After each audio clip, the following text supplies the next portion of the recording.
सफलता के लिए लोगों को प्रेरित करने की विधि। पीटर बार्लो मेरा पुराना दोस्त था। वह सर्कस में काम करता था। उसने अपनी पूरी जिंदगी सर्कस और मनोरंजक शो करने में गुजार दी थी। जब पीट नए कुत्ते को प्रशिक्षण देता था तो मुझे वह दृश्य देखना अच्छा लगता था। मैं देखता था कि जब कुत्ते में जरा सा भी सुधार होता था तो पीट उसकी पीठ थपथपाता था, उसकी तारीफ करता था और उसे गोश्त का टुकड़ा देता था। यह कोई नई बात नहीं थी। जानवरों को प्रेषित करने वाले लोग सदियों से इसी तकनीक का इस्तेमाल करते आ रहे हैं।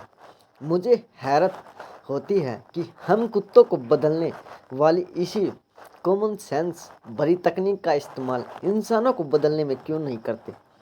हम कोड़े के डर के बजाय गोश्त का इस्तेमाल क्यों नहीं करते। हम आलोचना के बजाय प्रशंसा का इस्तेमाल क्यों नहीं करते। हमें थोड़े से सुधार की भी तारीफ करना चाहिए। इससे सामने वाले व्यक्ति को सुधरने में प्रोत्साहन और प्रेरणा मिलती है।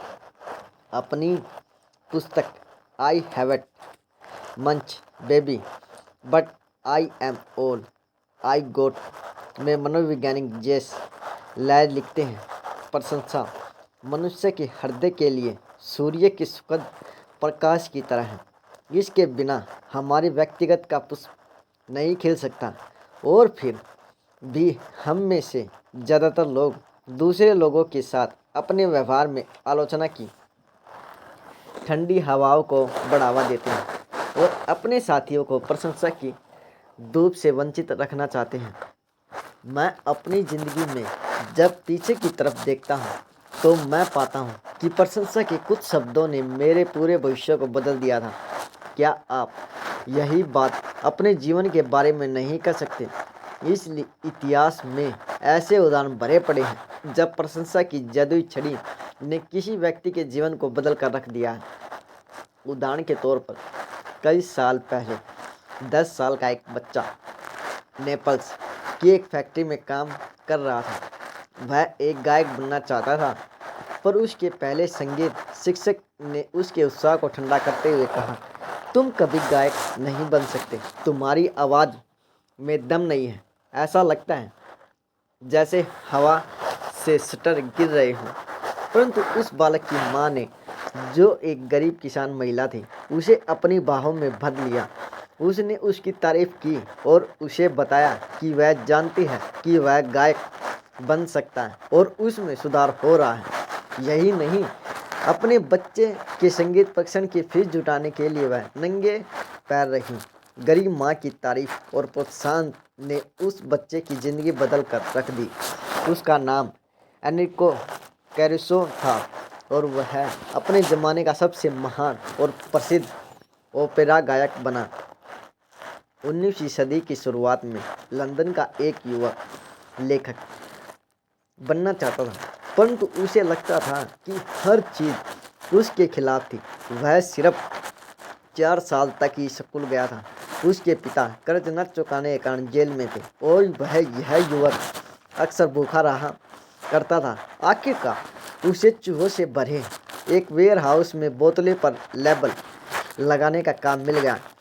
2 और बच्चों के साथ जो लंदन की झुग्गियों और गटर के माहौल से आए थे, वह रात को उसी दड़बे में सोया करते थे। उसे लेखन की अपनी योग्यता में इतना कम विश्वास था कि उसने अपनी पहली पांडुलिपि रात के अंधेरे में डाक के डिब्बे में डाली ताकि कोई उसकी हंसी ना उड़ाए। कहानी के बाद कहानी रिजेक्ट होती गई।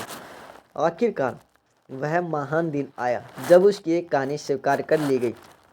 यह सच है कि उसे इसके बदले में एक भी पैसा नहीं मिला, परंतु एक संपादक ने उसकी तारीफ की। एक संपादक ने उसे सम्मान दिया। वह इतना रोमांचित था कि वह सड़कों पर बोराया हुआ घूमता रहा और उसके गालों पर खुशी के आंसू बह रहे थे।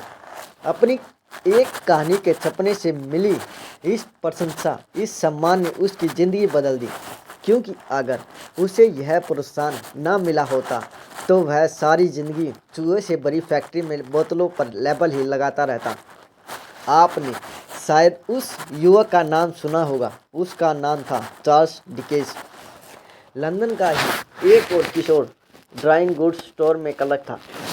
उसे सुबह 5 बजे उठना पड़ता था, स्टोर में झाड़ू लगानी पड़ती थी और वह हर दिन 14 घंटे बुरी तरह काम करता था। 2 साल तक उस घटिया काम को करते करते वह उगता गया।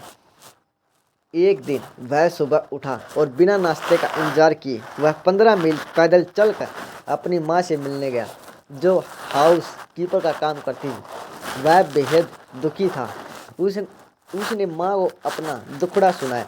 वह रोया। उसने यह भी कसम खाई कि अगर उसे स्टोर में कुछ समय और काम करना पड़ा तो वह आत्महत्या कर लेगा। फिर उसने अपने पुराने स्कूल टीचर को एक लंबा और दुखद पत्र लिखा। उस पत्र में लिखा था कि उसका दिल टूट चुका है और अब वह जीना नहीं चाहता। उसके पुराने स्कूल टीचर ने जवाब में उसकी तारीफ की और उसे आश्वस्त किया कि वह सचमुच बहुत बुद्धिमान है और बेहतर जिंदगी का हकदार है। उन्होंने उसे स्कूल टीचर का काम देने का भी प्रस्ताव रखा।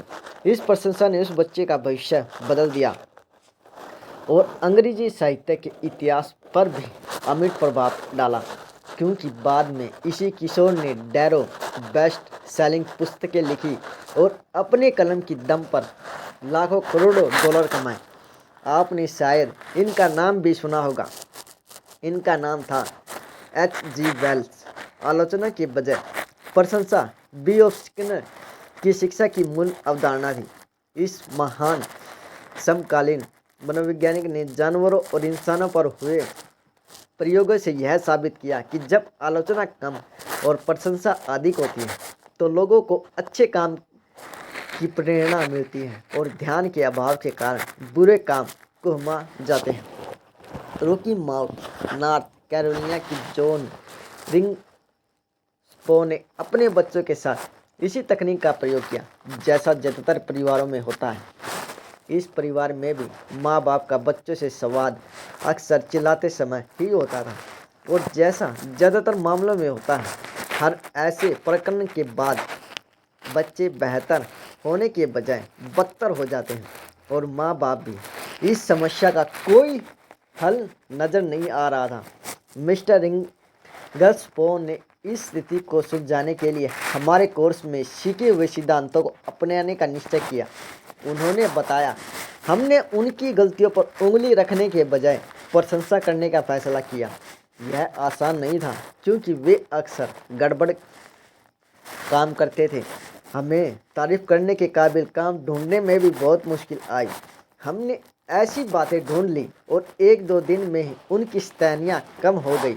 जो गड़बड़ काम वे करते थे उनमें कमी आई। फिर कुछ और गलतियाँ कम हो गई। वे हमारी तारीफ के काबिल बनने की कोशिश कर रहे थे। वे सही काम करने के लिए काफ़ी मेहनत भी कर रहे थे। हम दोनों को ही इस पर यकीन नहीं हो रहा था। जाहिर है कि यह हमेशा नहीं चला, परंतु एक बार इस तरह का बदलाव होने के बाद उनका जो सामान्य व्यवहार विकसित हुआ वह पहले से बेहतर था। अब हमें उन पर चीखने चिल्लाने की जरूरत नहीं थी। बच्चे गलत कामों के बजाय सही काम कर रहे थे और यह सब कैसे हुआ? इसलिए क्योंकि बच्चों के गलत काम की आलोचना करने के बजाय बच्चों में हुए हल्के से सुधार की प्रशंसा की गई। यह नौकरी में भी सही है। वुडलैंड हिल्स कैलिफोर्निया के किथ रोपर ने इस सिद्धांत को अपनी कंपनी में परिस्थिति में आजमा कर देखा। उसकी प्रिंट शॉप में ऐसा काम आया जो बेहद अच्छी क्वालिटी का था। जिस प्रिंटर ने उस काम को किया था उसके यहाँ एक नया कर्मचारी आया जिसे नौकरी से तालमेल बिठाने में मुश्किलों का सामना करना पड़ रहा था। उसका सुपरवाइजर उसके नकारात्मक रवैये को लेकर परेशान था और गंभीरता से सोच रहा था कि उसकी सेवाएं समाप्त कर दी जाए। जब मिस्टर रोपेर को इस स्थिति की जानकारी दी गई तो मैं व्यक्तिगत रूप से प्रिंट शॉप में गए और उस युवक से बात की। उन्होंने बताया कि वे उसके काम को देखकर कितने खुश हुए थे और उन्होंने यह भी बताया कि पिछले कुछ समय में उनकी दुकान में होने वाला यह सबसे अच्छा काम है। उन्होंने यह स्पष्ट किया कि उसका काम क्यों श्रेष्ठ था और कंपनी के लिए युवक का योगदान कितना महत्वपूर्ण था।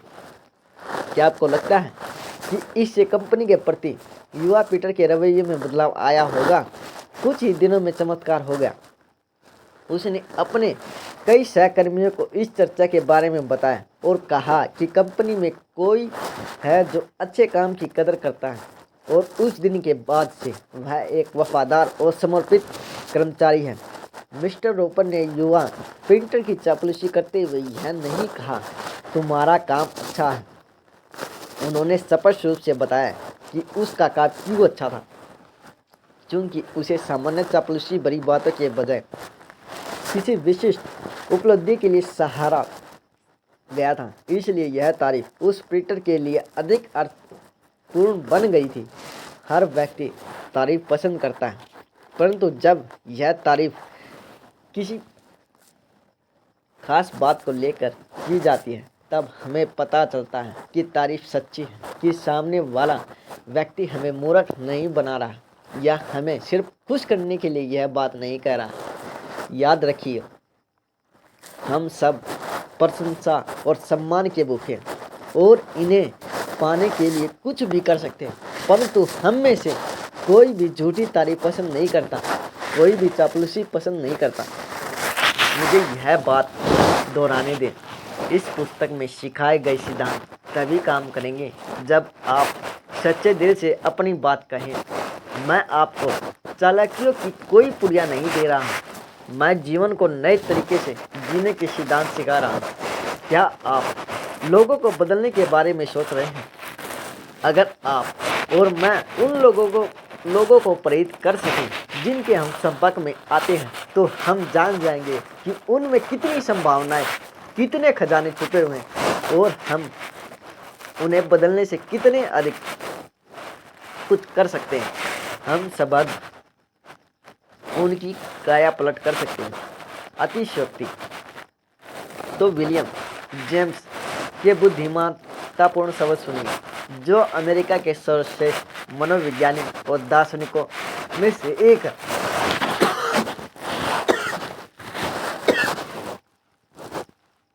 हम जो हो सकते हैं उसकी तुलना में हम सिर्फ आधे जागे हुए होते हैं। हम अपनी क्षमताओं का बहुत कम हिस्सा ही हासिल कर पाते हैं। हम अपनी शारीरिक और मानसिक योग्यताओं का बहुत थोड़ा हिस्सा इस्तेमाल करते हैं। इंसान अपनी संभावना का पूरा दोहन नहीं करते। उनके पास बहुत सी ऐसी क्षमताएं या शक्तियाँ होती हैं जिनका उपयोग करने में वे आमतौर पर असफल रहते हैं। हाँ, आप जो इस पुस्तक में लिखी इन पंक्तियों को पढ़ रहे हैं, आप में भी ऐसी शक्तियाँ और क्षमताएं हैं जिनका उपयोग करने में आप आमतौर पर असफल रहते हैं।